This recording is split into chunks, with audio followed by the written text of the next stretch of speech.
Naples Tower, this is helicopter 357 Lima Hotel requesting Hunter taxi to spot Charlie with Alpha.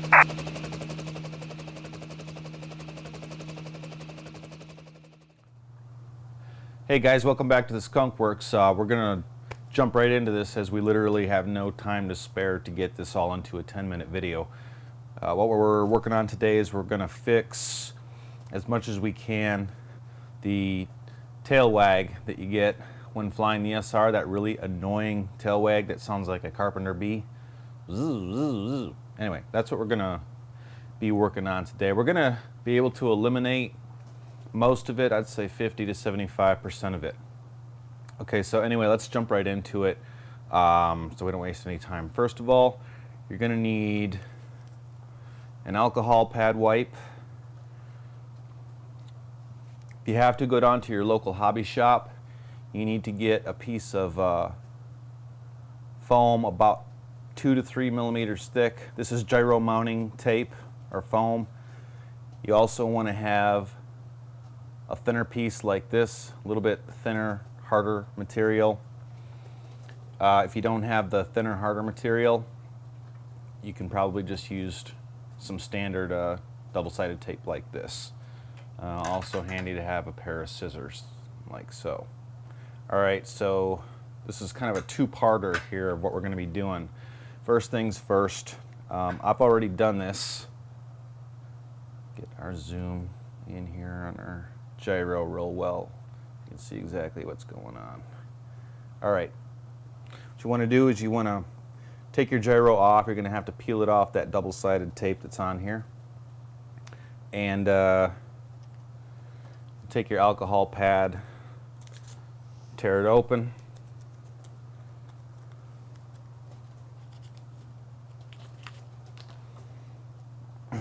First wipe down the bottom side of your gyro, get that clean. This really makes it stick a lot better.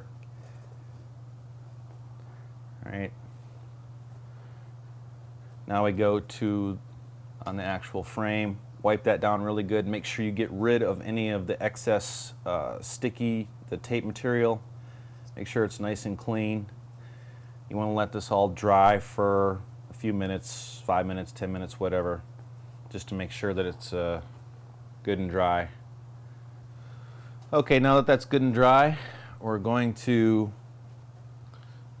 put our mounting tape on there.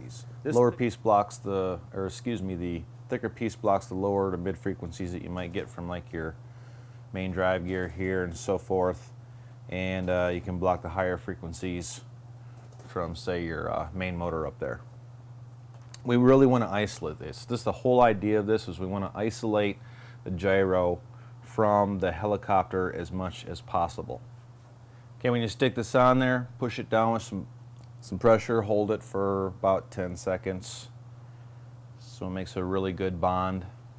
All right, now that that's done, I'm going to mount this thinner, harder compound tape onto the bottom of the gyro itself.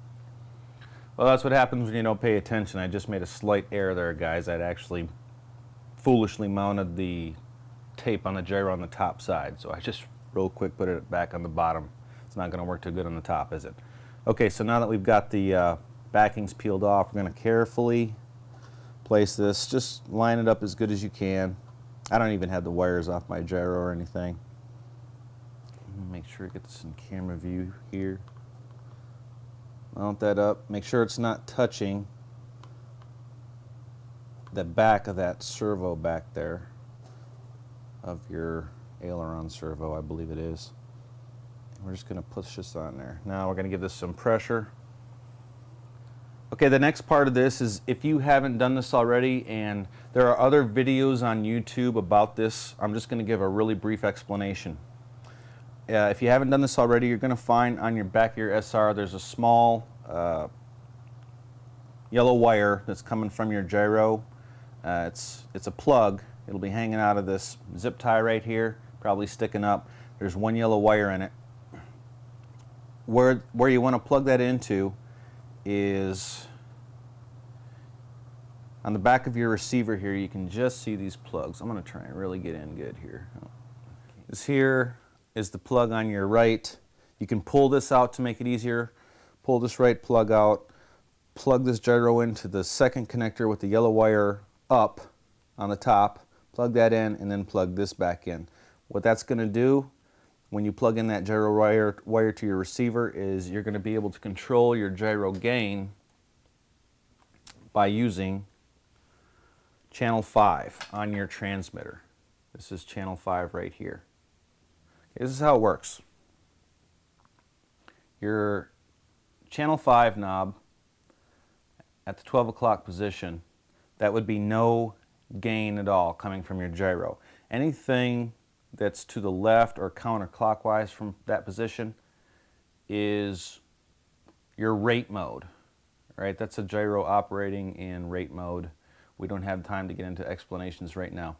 All right, anything to the right of the 12 o'clock position is in your heading hold or heading lock mode. That's the mode that your SR is in by default when you don't have that yellow wire plugged into your receiver. So that's what we're going to be using. We're going to probably start by moving the channel 5 knob or the gain to right about the 12:30, somewhere between the 12:30 and 1 o'clock position. Okay guys, I've got the helicopter sitting down there, and right now I've got the the gyro setting in roughly about the 3 o'clock, 2 to 3 o'clock position, because this is about how it normally is, and I'll just show you that real quick.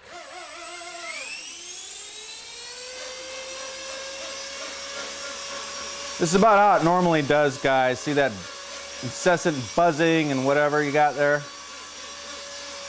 About like that.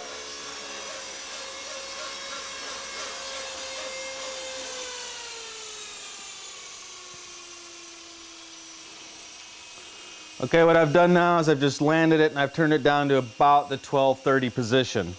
So let's see how it does now.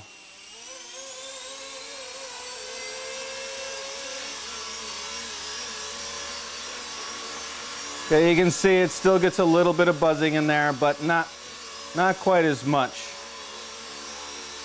Flying in some dirty air here. So there you go.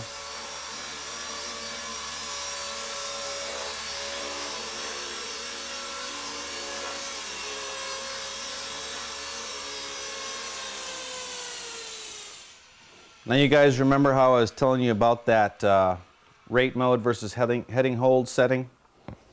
Stick the control up here right quick. I know you can't see, it's kind of dark, but if you rotate this knob over to the left, okay, now you're in what's called rate mode. This is like the older gyros, the typical kind of hold. It was called rate mode.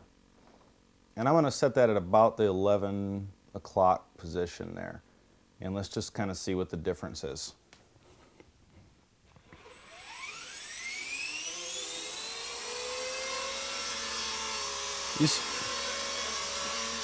You can see you get almost no tail wag at all. However, in this mode, especially if it's windy outside, the tail will tend to drift. Your helicopter will want to weather vane into the wind. However, it is better for fast forward flight because it can make turning and banking easier. But you can see there's almost no tail wag in that at all, guys. Almost none. Virtually none at all.